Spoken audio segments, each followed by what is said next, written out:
4 leçons que l'école ne t'apprendra jamais. 1. Ton QI ne fera pas tout. Tu as des talents, c'est ton plus grand atout. 2. Ton pouvoir se trouve dans tes paumes. Ce qui fait l'argent, c'est le travail, pas le diplôme. 3. Remercie les épreuves qui t'ont mis au sol. L'échec est la meilleure école. 4. T'as beaucoup d'amis aujourd'hui. Plus tard, tu devras choisir et faire le tri. Yes, Yaya. Ma Yaya Family, c'est ton gars sûr, BR, le motivateur. Pour tous ceux qui ne me connaissent pas. Et pour ceux qui me connaissent déjà, le Yaya des Yaya. Aujourd'hui, grosse vidéo comme d'habitude. On va parler des 4 leçons de vie que l'école ne t'apprendra jamais. Ni hier, ni aujourd'hui, ni demain. Ça ne fait pas partie du programme. Mais que tu vas apprendre aujourd'hui avec ton gars sûr. Alors abonne-toi si ce n'est pas déjà fait, parce que la motivation, c'est chaque semaine sur ma chaîne. Et n'oublie pas de me laisser le pouce en l'air, ça m'encouragera. À la fin de la vidéo, laisse-moi un commentaire en me disant quel a été ton passage, ta punchline, ton idée préférée. C'est parti Yaya pour les 4 leçons de vie que l'école ne t'apprendra jamais. 1. Ton QI ne fera pas tout. Tu as des talents et c'est ça ton plus grand atout.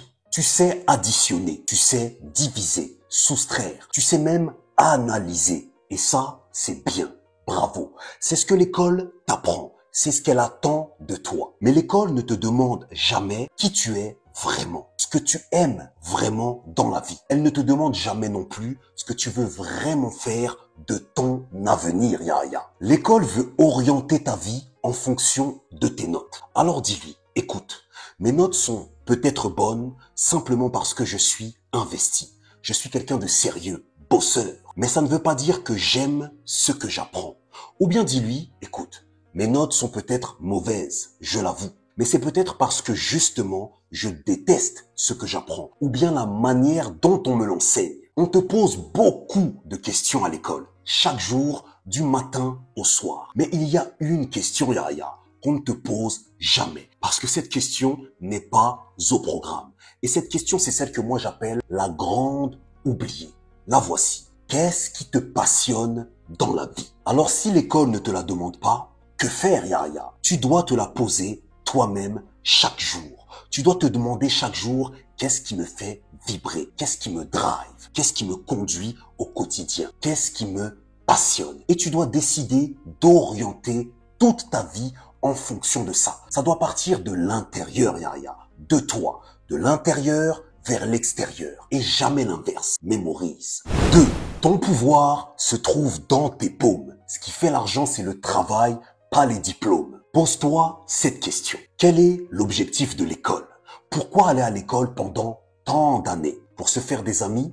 Certainement pas. Pour gérer des meufs? Absolument pas. Mauvaise réponse. Pour accumuler, posséder, entasser des diplômes? Non, non et non. Les plus malheureux sont ceux qui possèdent beaucoup de diplômes, qui ont donné beaucoup d'années de leur propre vie à l'école, aux études et qui aujourd'hui n'ont zéro travail. Je ne souhaite pas que tu fasses partie de cela. Ce qui fait l'argent, Yaya, ce qui fait et ce qui va faire ton bonheur, ce ne sont pas tes diplômes, c'est ton projet de vie. Ne t'engouffre pas dans des chemins uniquement pour suivre les autres. Ne t'engouffre pas non plus dans des chemins uniquement pour faire plaisir à papa et maman. Écris ton projet de vie, dessine-le dans ton esprit et ensuite dirige tous tes chemins de vie vers ce projet. Voilà ton but. Moi, je me fiche que tu possèdes des tonnes de diplômes si tu es malheureux et sans activité. Ce qui fait l'argent, ce qui fait le bonheur, c'est ton projet de vie. C'est ton travail, ton charbon au quotidien pour donner vie et pour faire exister ce projet de cœur. Et si tu as des diplômes, Yaya, ils doivent être au service de ce projet pour le renforcer, pour le développer, pour le propulser. Mémorise.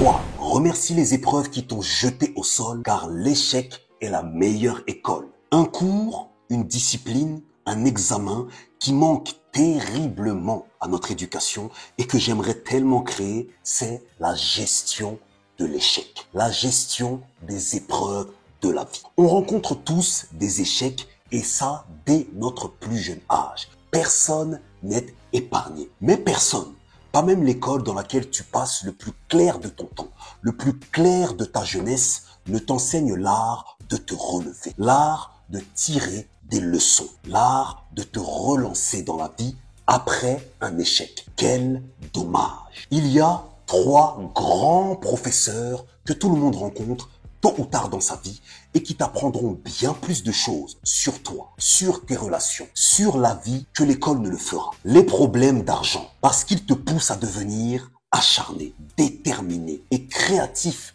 dans ton travail, dans tes entreprises, pour réinventer ta vie, pour relancer ta vie, pour t'en sortir et te refaire. Les peines de cœur, parce qu'elles t'enseignent à devenir indépendant affectivement, à être à l'aise, confortable seul avant de chercher à l'être à 2. Les échecs personnels, parce qu'ils te prouvent que malheureusement tu n'es pas invincible et que tu as besoin des autres. Les échecs personnels nous apprennent que les plus beaux projets dans la vie s'inventent toujours en équipe. Alors la prochaine fois que tu rencontreras l'un de ces 3 professeurs Yaya, ne le fuis surtout pas. Regarde-le dans les yeux et dis-lui merci. 4. T'as beaucoup d'amis aujourd'hui. Plus tard, tu devras choisir et faire le tri. On est beaucoup au départ, peu à l'arrivée. C'est Lafouine qui disait ça. Yaya, 4 fois sur 5, quand tu n'arrives pas à faire ce que tu avais prévu, quand tu ne réussis pas dans une de tes entreprises, dans une de tes relations, dans une de tes ambitions, tu réalises en réfléchissant un peu qu'à ton propre manque de motivation, d'ambition, de travail, s'est ajouté celui d'une personne extérieure. Et cette personne, tu la connais. C'est ton pote, ta femme, ton frère. C'est souvent, voire même toujours, quelqu'un de ton cercle proche. Pendant une période de ta vie, on peut dire que c'est pas grave. Ce n'est pas de ta faute si tu as des fréquentations de merde. Mais plus tu grandis, plus tu prends en maturité et moins cette excuse est valable. Il s'agit maintenant d'utiliser ton super pouvoir, celui de la décision. Et il s'agit de te dire, lui, je le garde. Elle, je ne la garde pas. Ce n'est pas que tu te la racontes, c'est juste que tu as compris que tout le monde qui gravite autour de toi doit être au service de tes progrès dans la vie et pas l'inverse. À ce même titre, toi, tu dois être au service des progrès des gens que tu fréquentes. Et si ce n'est pas le cas, retire-toi de leur vie avant même qu'ils ne te le demandent. C'est ça, les aider. C'est ça, les aimer. Alors, au boulot, regarde tous les gens qui sont autour de toi et fais le tri avec courage. Ok, ma Yaya Family, c'est la fin pour aujourd'hui. À toi de te mettre au boulot. Alors, comme d'habitude, tous mes cadeaux se trouvent dans la description. Et s'il y en a parmi vous qui sont chauds pour qu'on monte ensemble ce qu'on va appeler l'école de la vie, dans laquelle il y aura des cours comme gestion de l'échec, relations et sentiments, amour de soi.